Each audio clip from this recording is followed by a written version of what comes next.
Bonjour, je suis ravi d'accueillir aujourd'hui Pierre Wohl pour son nouvel ouvrage Marketing plus, entre parenthèses, durable, écrit avec John Schouten aux éditions Debug Supérieur.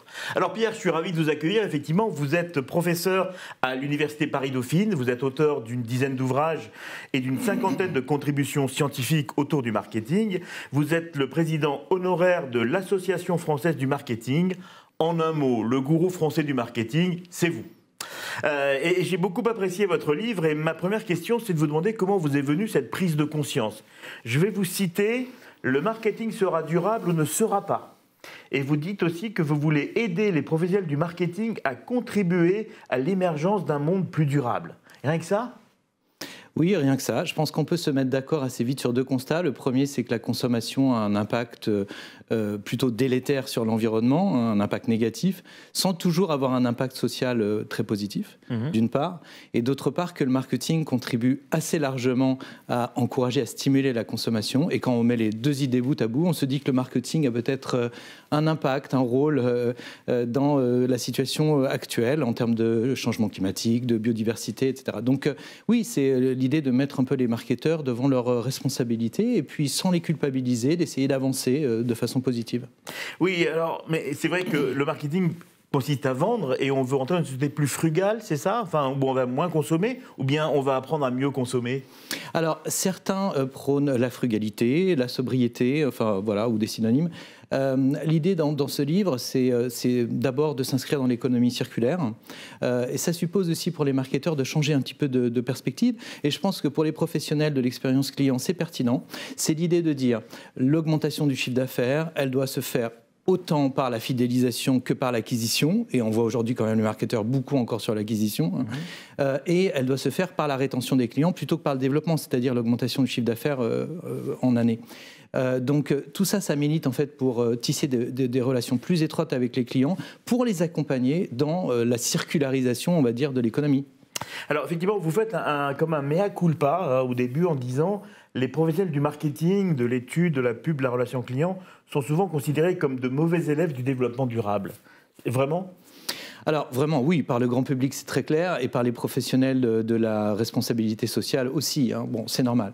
Alors l'idée, en tous les cas, moi, en tant qu'observateur, enseignant, chercheur des pratiques marketing, c'est pas de culpabiliser les professionnels du marketing, c'est plutôt de leur donner envie, de leur donner des grilles de lecture et de leur donner des cadres d'analyse pour avancer, en fait. Et donc ce livre partage une centaine de bonnes pratiques pour s'y mettre, en fait. Voilà. Depuis combien de temps vous avez pris cette conscience que le marketing devait évoluer Alors moi, je suis une sorte de latecomer, comme on dirait en anglais, très clairement, parce que j'ai fait 25 ans de carrière dans le digital, CRM, e-commerce, voilà, relations clients et expérience client aujourd'hui. Donc c'est une prise de conscience qui, pour moi, date d'à peu près 3 ans. Et c'est en fait un cheminement. Ça fait 3 ans que je travaille sur le sujet. Le livre, c'est un peu le reflet de cet apprentissage. Alors, bon, vous êtes prof, on ne se refait pas, c'est vrai, votre livre est très didactique, il y a plein de tableaux, d'encadrés, il y a même des QR codes qui renvoient sur des études de cas, donc on est vraiment, voilà, on le voit bien, il y a plein de choses qui sont en plus. S'il y avait un seul conseil à donner aux marketeurs pour s'orienter vers un marketing plus durable, quel conseil vous leur donneriez ? Alors, le premier conseil, à mon avis, qui débloque beaucoup de choses dans l'organisation, c'est de mesurer les impacts.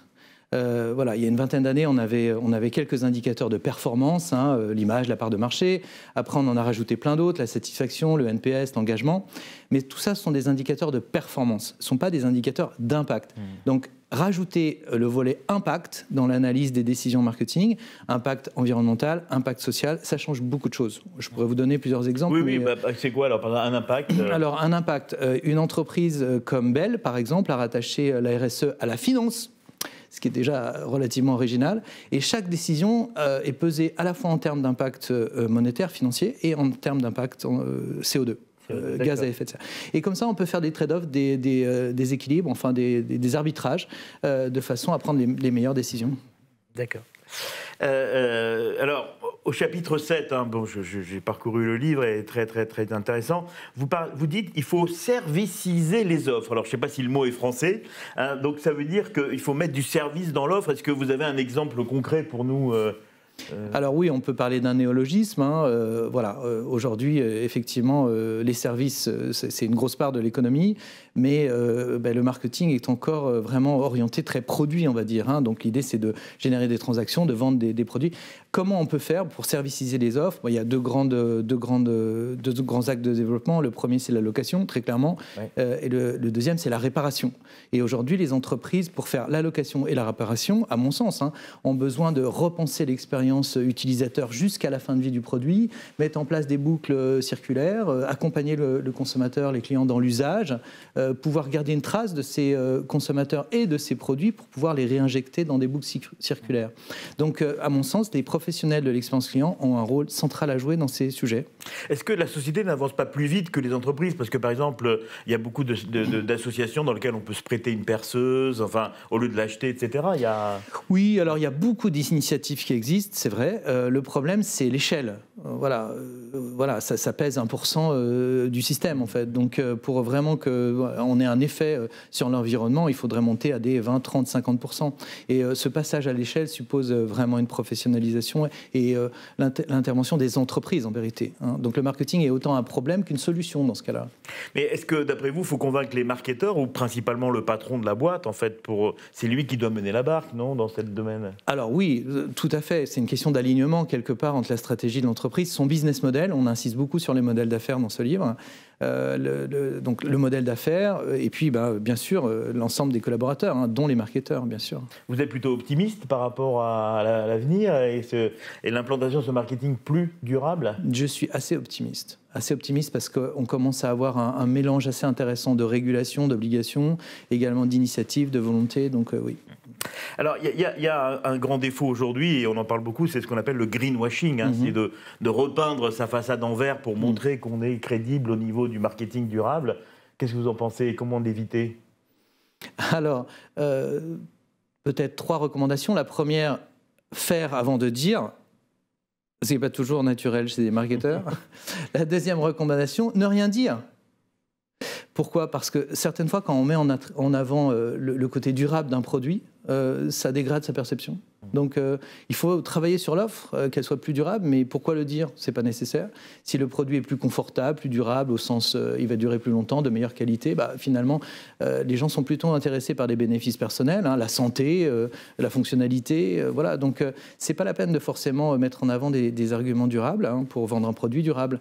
Et puis la troisième chose, c'est de réfléchir aux façons de communiquer sans montrer l'arbre et cacher la forêt, et donc de suivre les recommandations déontologiques et pratiques, par exemple celle de l'ADEME. Il y a un guide sur la communication responsable, je veux dire, il fait 300 pages, il faut suivre. Voilà, il faut suivre ça. Un mot sur John Shooten, votre co-auteur. Pourquoi l'avoir embarqué dans cette aventure? Alors John est un enseignant-chercheur extrêmement connu au plan mondial, puisque c'est celui qui a introduit en marketing l'idée de communauté de clients. Dans les années 90, c'est lui qui a travaillé sur la communauté des bikers Harley-Davidson. Donc il a fait sa thèse là-dessus. Et quelque part, il est proche de cette idée que le durable, c'est aussi une démarche plus collective, communautaire. Et donc c'est en mobilisant aussi les communautés de clients, de marques, qu'on peut faire changer les choses. Merci beaucoup Pierre Woll. Je rappelle votre ouvrage, donc marketing plus durable, plus entre parenthèses, j'insiste beaucoup, Pierre Woll et John Shooten aux éditions Debug Supérieur. Merci cher Pierre Woll d'être venu sur le plateau de A-News Expérience Client et je vous retrouve bientôt pour présenter un nouvel ouvrage.